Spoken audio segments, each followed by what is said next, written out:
ఆత్మీయులైన YouTube ప్రేక్షకులకు నమస్కారం. నేను డాక్టర్ చిరుమామిళ్ళ మురళి మనోహర్.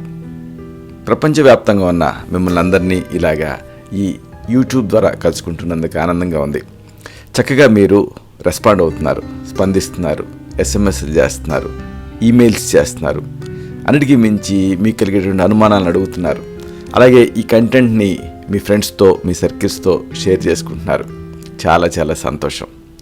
పోతే ఈ కార్యక్రమంలో ఒక ముఖ్యమైన విషయాన్ని మనం తెలుసుకోబోతున్నాం. ప్రెగ్నెన్సీ చాలా ముఖ్యమైనటువంటి స్థితి. ఇలాంటి ఈ ప్రెగ్నెన్సీ టైంలో, ఈ గర్భధారణ టైంలో చాలామంది చాలా రకాల కాస్మెటిక్స్ వాడుతూ ఉంటారు. అసలు ఇవి ఎంతవరకు సురక్షితం? కాస్మెటిక్స్ వాడచ్చా? ముఖ్యంగా గర్భధారణ టైంలో ఇది తెలుసుకుందాం. ఎందుకంటే ప్రెగ్నెంట్ అయిన తర్వాత ఈ టైంలో ప్రతి మహిళ కూడా చాలా జాగ్రత్తగా ఉంటుంది. అన్ని రకాల జాగ్రత్తలు తీసుకుంటూ ఉంటారు చాలామంది. అంటే వాళ్ళకి ఏదైనా సమస్య వస్తే తనకే కాదు, తనతో పాటు గర్భంలో పెరుగుతున్న బిడ్డకు కూడా ఇబ్బందులు వస్తాయి కదా అని భయపడుతూ ఉంటారు. ఆయుర్వేదం అందుకే గర్భిణీని దౌహృది అంటుంది, అంటే 2 హృదయాలు కలిగింది అని. ఇంత ముఖ్యమైనటువంటి ఫేజ్ ఇది. కాబట్టి అన్ని జాగ్రత్తలు తీసుకుంటూ ఉంటారు, చాలా భయంగా ఉంటారు. అంటే కఠినమైన పనులకి దూరంగా ఉంటారు. అంటే ఏదన్నా స్ట్రెయినస్ వర్క్కి, ఇలాగ బంపీ డ్రైవింగ్కి ఇలాగా. అలాగే ఫుడ్ విషయంలో కూడా పదే చాలామంది చాలా రకాల అనుమానాలు అడుగుతూ ఉంటారు. ఆచి తూచి తింటూ ఉంటారు బయట రెస్టారెంట్స్ విషయంలో కానీ, వీటిలో కానీ. అంతేకాదు ఈవెన్ ఎక్సర్సైజ్ చేసేటప్పుడు అది చేయొచ్చా, ఇది చేయొచ్చా అని మరీ అడుగుతూ ఉంటారు. ఇన్ని జాగ్రత్తలు తీసుకుంటారు. అలాగే కెమికల్స్కి దూరంగా ఉంటారు.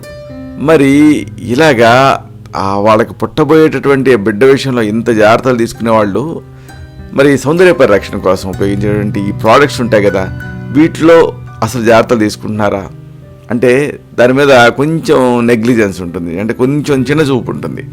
కాబట్టి అసలు ఈ ప్రెగ్నెన్సీ టైంలో, గర్భధారణ టైంలో సౌందర్య ఉత్పత్తులను వాడచ్చా? ఒకవేళ వాడితే ఎలాంటివి వాడచ్చు, వాడకపోతే ఎందుకు వాడకూడదు, ఎలాంటి వాటి నుంచి దూరంగా ఉండాలి, వీటిని తెలుసుకుందాం. ముఖ్యంగా సన్ స్క్రీన్ లోషన్స్ గురించి మీకు మరీ చెప్పాలి. ఈ సూర్యుడి నుంచి, ఎండలో ఉండేటటువంటి అతినేల లోహిత కిరణాలు, వీటి నుంచి చర్మాన్ని కాపాడుకోవాలి. ఇలా కాపాడుకోవటం కోసం చాలామంది ఏం చేస్తున్నారు, ఈ మధ్య కామన్ ఒక నోటేషన్ ఏంటంటే సన్ స్క్రీన్ లోషన్స్ వాడటం. అయితే ప్రెగ్నెంట్ అయిన టైంలో వీటిని చర్మానికి రాసుకోవచ్చా, ఈ సన్ స్క్రీన్ లోషన్స్ని? ఇది తెలుసుకోవాలి. అయితే ఇక్కడ వీటి గురించి చెప్పబోయే ముందు అసలు వీటిని ఏ ముడి పదార్థాలతో తయారు చేశారు అనేది ముందుగా తెలుసుకోవాలి.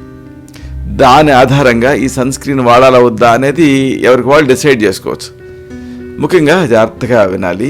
ఆక్సిబెంజోన్, వాటి సన్ స్క్రీన్ పైన మీరు ఆ లేబుల్స్ అయితే అర్థమవుతుంది. ఆక్సిబెంజోన్, అలాగే రెటినాల్, ఇవి ఉండే వాటికి ఎప్పుడు కూడా మీరు దూరంగా ఉండాలి. ఈ రెటినాల్ ఎక్కువగా ఉండేటువంటి సన్ స్క్రీన్ లోషన్స్ని వాడితే ఏం జరుగుతుంది అంటే గర్భిణీలలో ఈ రెటినాయిడ్స్ సమస్య వచ్చేటటువంటి రిస్క్ ఉంటుంది. అలాగే ఆక్సిబెంజోన్ ఇది రాసుకున్నప్పుడు ఆ చర్మం ద్వారా అది రక్తంలోకి సింక్ అవుతుంది, రక్తంలో కలిసిపోతుంది. అది ఆ గర్భం లోపల ఉండేటువంటి ఆ బిడ్డను చేరుకుందనుకోండి, అప్పుడు బిడ్డలో పెరుగుదలకు సంబంధించినటువంటి లోపాలు ఎదురయ్యేటువంటి రిస్క్ ఉంటుంది. కాబట్టి ఇలాంటి ఈ ప్రోడక్ట్స్, అంటే ఈ ఇంగ్రీడియంట్స్ ఉండేటటువంటి సన్ స్క్రీన్ నుంచి దూరంగా ఉండాలి.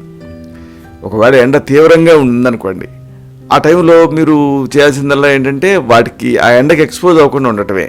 సాధారణంగా 11 నుంచి 3:30-4 వరకు ఎండ తీవ్రంగా ఉంటుంది. ఆ టైంలో బయటకు వెళ్లకుండా ఉంటే సరిపోతుంది. ఒకవేళ మీరు తప్పనిసరిగా బయటకు వెళ్ళాలి, సన్ స్క్రీన్ లోషన్స్ రాసుకోవాలి అనుకుంటే, అప్పుడు మనం ఈ కార్యక్రమాల్లో సహజమైనటువంటి సన్ స్క్రీన్ లోషన్స్ని చాలా వాటిని తెలుసుకున్నాం, వీటిని వాడుకోవచ్చు. ఇక ఇదంతా కూడా సన్ స్క్రీన్ లోషన్స్ గురించి. మరి మరొక ముఖ్యమైనటువంటి పదార్థం ఏంటంటే హెయిర్ డై, జుట్టుకి రంగు. మామూలుగా ఈ ఒత్తిడి ఈ రోజులలో బాగా పెరిగిపోతుంది. ఈ ఒత్తిడి కారణంగా చాలామంది మామూలుగా ఇక 30లోనే 60 లాగా, 20లోనే 60 లాగా ఇలాగా కనపడుతూ ఉన్నారు. జుట్టు బయటగా అయిపోతుంది. ఇక దీంతో ఎక్కువ మంది మహిళలు ఏం చేస్తారంటే హెయిర్ డైల్ మీద ఆధారపడుతున్నారు. అంటే ఈ కార్యక్రమాల్లో ఎన్ని గోరింటాకుల గురించి ఎంత చెప్పినప్పటికీ కూడా హెయిర్ డై అనేది పర్మనెంట్గా అలాగా న్యాచురల్ బ్లాక్గా కనిపిస్తుంది కాబట్టి అన్నట్టుగా దానిపైన మొగ్గు చూపిస్తారు. ఇంకా కొంతమంది ఉంటారు, వీళ్ళు ఈ మధ్య ట్రెండ్ చూస్తున్నాం యంగ్స్టర్స్లో, జుట్టు నల్లగానే ఉంటుంది అయినా కానీ కొంచెం డిఫరెంట్గా కనపడటానికి ఇక్కడిక్కడ రాగి రంగు ఇలాగా రకరకాల రంగుల్లో ఉండేటువంటి హెయిర్ డైలు వేసుకుంటున్నారు. అయితే ప్రెగ్నెంట్గా ఉన్నప్పుడు హెయిర్ డై వేసుకోవాలంటే కొన్ని జాగ్రత్తలు పాటించడం చాలా చాలా ముఖ్యం. అసలైతే ఈ హెయిర్ డైలు వాడకూడదు, వాడక తప్పని పరిస్థితి ఉంటుంది. కొంతమందికి అలాంటి వృత్తులలో ఉంటున్నారు. అలాంటప్పుడు కొన్ని జాగ్రత్తలు తీసుకోవాలి. ముఖ్యంగా డై వేసుకునేటప్పుడు ఖచ్చితంగా చేతులకి గ్లౌజెస్ ధరించాలి. ఇది చాలా ముఖ్యం. అంటే ఈ చేతుల ద్వారానే ఈ రసాయనాలు లోపలికి విలీనమై పిండం మీద ప్రభావం చూపిస్తాయి కాబట్టి గ్లౌజెస్ ధరించాలి. అలాగే గాలి వెలుతురు బాగా ప్రసరించేటటువంటి ఆ ప్లేస్లోనే మీరు డై వేసుకోవాలి. అలాగే డైని ఎప్పుడు కూడా కుదుళ్ళకి అంటించకండి. కుదుల నుంచి కాకుండా కాస్త వదిలేసేసి ఆ దూరం నుంచి వేసుకోండి తప్పనిసరి అయితే. అలాగే డై వేసుకున్న తర్వాత ఎక్కువ టైం అది ఉండకూడదు. అంటే రసాయనాలు ఉపయోగించకుండా తయారు చేసుకున్న డైలు అయితే మంచిది. వెజిటబుల్ డైలు, తర్వాత హెన్న ఇలాంటివి వాడారనుకోండి అంత భయం ఉండదు మీకు. ఇదంతా హెయిర్ డై గురించి. మరి తర్వాత అతి ముఖ్యమైనటువంటి పదార్థం, అతి ముఖ్యమైనటువంటి ప్రక్రియ ఫేస్ వాష్. ఉదయం నుంచి సాయంత్రం దాకా మనం బయట తిరుగుతూ ఉంటాం. ఉదయం ఇంటి నుంచి బయలుదేరి ఆ వర్కింగ్ ప్లేస్కి చేరుకునే టైంలో కాలుష్యంతో దుమ్ము కానీ రసాయనాలు కానీ ఇవి చర్మం పైన చేరుతాయి. ఇలాగా ఈ స్కిన్ పైన ఈ కాలుష్య ప్రభావం పడకుండా చూసుకోవడానికి చాలామంది ఏం చేస్తారంటే ఫేస్ వాష్ వాడతారు. అంటే ఫేస్ వాష్తో శుభ్రం చేసుకుంటూ ఉంటారు. దీనికోసం ఆ చర్మానికి మళ్ళీ ఏది సూట్ అవుతుంది, ఏది బాగుంటుంది, ఏది తమకు ఇష్టం అని ఆ ఫ్లేవర్స్ని కూడా ఎంచుకుంటారు మళ్ళీ ఆ ఫేస్ వాష్కి. ఇక మిగిలిన సందర్భాల్లో ఎలా ఉన్నప్పటికీ కూడా ఇక్కడ ముఖ్యంగా చెప్పాల్సింది ఏంటంటే ప్రెగ్నెన్సీ టైంలో ఇలాంటి ఫేస్ వాష్ విషయంలో జాగ్రత్తగా ఉండండి. ఎందుకంటే వీటిలలో సాలిసిలిక్ యాసిడ్ అనేది కలుపుతారు. ఇది ముఖ్యంగా ఎందుకు కలుపుతారంటే ఈ మొటిమలు రానివ్వకుండా జాగ్రత్త కోసం కలుపుతూ ఉంటారు ప్రివెంటివ్గా ఈ ఫేస్ వాష్లో సాలిసిలిక్ యాసిడ్. అయితే ప్రెగ్నెన్సీ టైంలో ఇది ప్రమాదాన్ని కలిగించే రిస్క్ ఉంటుంది. ముఖ్యంగా ఒకడు ఉన్న 2%కి మించకుండా సాలిసిలిక్ యాసిడ్ అనేది 2%కి మించకుండా చూసుకోవాలి. అలాంటి ఫేస్ వాష్ను ఎంచుకోవాలి. ఇక అతి ముఖ్యమైన మరొక పదార్థం చాలామంది వాడేది సన్ వైటనింగ్ క్రీమ్. తెల్లబడాలనే కాంక్షతోటి ఈ సన్ వైటనింగ్ క్రీమ్లు వాడుతూ ఉంటారు. అంటే ఇలాగా గ్లో కనిపించాలి అన్న ఆతృత చాలామందికి ఉంటుంది. చాలామంది మహిళలు దీన్ని వాడుతూ ఉంటారు. అయితే రోజు క్రమం తప్పకుండా సన్ వైటనింగ్ క్రీములు ఇలాంటి వాడే వాళ్ళల్లో కొన్ని రిస్కులు ఉంటాయి. ముఖ్యంగా ఈ సన్ వైటనింగ్ క్రీములు ఎలాంటి ముడి పదార్థాలతో తయారయ్యాయి అనే దాన్ని బట్టి ప్రెగ్నెన్సీ టైంలో వీటిని వాడచ్చా వాడకూడదా అనేది ఆలోచించాలి. ముఖ్యంగా సన్ బ్రైట్నింగ్ స్క్రీమ్లో సాధారణంగా పాదరసం కలుపుతారు, పాదరసం సంబంధిత పదార్థాలు కలుపుతారు. అవి అలాంటివి వాడకండి. అలాగే అతి ముఖ్యంగా ఏంటంటే స్టీరాయిడ్ కలుపుతారు ఆ వైట్నింగ్ క్రీములలో. ముఖ్యంగా లేబుల్ మీద చూడండి బీటామిథాజోన్. ఈ బీటామిథాజోన్ ఉండేటటువంటి స్టీరాయిడ్లు ఉండేటువంటి ఫేస్ క్రీములకు దూరంగా ఉండాలి.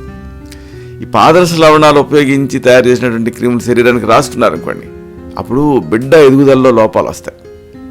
అలాగే ఈ స్టీరాయిడ్స్ బీటామిథాజోన్ అనుకున్నాం కదా, ఇవి వాడటం వల్ల మాయ చిన్నగా ఉండి ఆ పుట్టేటువంటి బిడ్డ తక్కువ బరువుతో పుట్టేటువంటి రిస్క్ ఉంటుంది.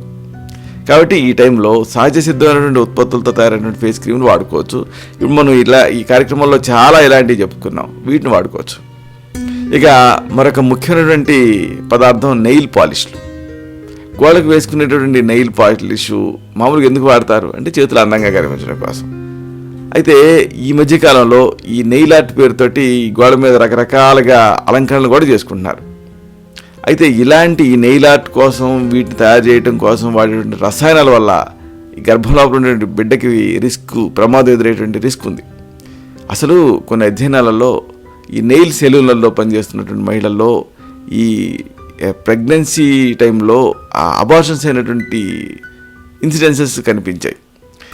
ముఖ్యంగా వీటిలలో డబ్ల్యూడైల్ అని ఒక డబ్ల్యూడైల్ టాయిలెట్, తర్వాత ఫార్మాల్డిహైడ్, టోలిను ఇలాంటి రసాయనాలు కలుపుతూ ఉంటారు. వీటి వల్ల ఇలాగా అబార్షన్స్ అవుతున్నాయి అని అధ్యయనాల్లో తేలింది. కానీ ఎట్టి పరిస్థితుల్లో కూడా ఈ నెయిల్ పాలిష్ వేసుకోకండి. ఇక మరొక పదార్థం హెయిర్ రిమూవర్. శరీరం పైన ఉండేటటువంటి ఈ అవాంఛిత రోమాన్ని థ్రెడ్డింగ్ ద్వారా, వ్యాక్సింగ్ ద్వారా, షేవింగ్ ద్వారా ఇలాగా అనేక పద్ధతుల్లో తొలగించుకుంటూ ఉంటారు. అయితే ఇవే కాకుండా కొంతమంది ఇంకా బాగా ఎఫెక్టివ్గా ఉండాలి హెయిర్ రిమూవింగ్ అన్న ఉద్దేశంతో ఏం చేస్తారంటే మార్కెట్లో దొరికే హెయిర్ రిమూవింగ్ క్రీమ్స్ వాడుతున్నారు. వీటిని వాడి వెంట్రుకలు తొలగించుకోవడానికి ట్రై చేస్తూ ఉంటారు. అయితే థ్రెడ్డింగ్, వ్యాక్సింగ్ ఇలాంటి వాటితోటి మెకానికల్ పద్ధతులతోటి ఇబ్బంది ఉండదు, ఎలాంటి హాని ఉండదు. అయితే ఈ హెయిర్ రిమూవింగ్ క్రీములతోటే రిస్క్. కాబట్టి ఎందుకు రిస్క్ అంటే ఈ హెయిర్ రిమూవింగ్ క్రీములలో థయోగ్లైకోలిక్ యాసిడ్ అనేది ఉంటుంది. దీంతో ఈ గర్భం దాల్చిన టైంలో కొన్ని సమస్యలు ఎదురయ్యే రిస్క్ ఉంటుంది. కాబట్టి ఈ టైంలో ఈ హెయిర్ రిమూవింగ్ క్రీమ్ నుంచి దూరంగా ఉండండి. ఇప్పుడు మనం వీటికి ప్రతిదానికి కూడా ఈ కార్యక్రమాలలో మనం అనేక ప్రత్యామ్నాయాలు, ఆయుర్వేద పరిష్కారాలు చెప్పుకున్నాం. వీటిని వాడుకుంటే ప్రెగ్నెన్సీ టైంలో హెల్దీ ప్రెగ్నెన్సీని మీరు కాపాడుకోవచ్చు. ఇలాంటి మరొక ఆసక్తికరమైన విషయాన్ని తిరిగి ఇదే కార్యక్రమాల పరంపరలో మనం కలుసుకున్నప్పుడు సవివరంగా, సహేతుకంగా, సమగ్రంగా తెలుసుకుందాం. శతం జీవ శరదో వర్ధమానః, శతం హేమంతాన్ శతం వసంతాన్. 100 శరత్తులు, 100 హేమంతాలు, 100 వసంతాలు వర్ధిల్లుతూ జీవించండి. శుభం.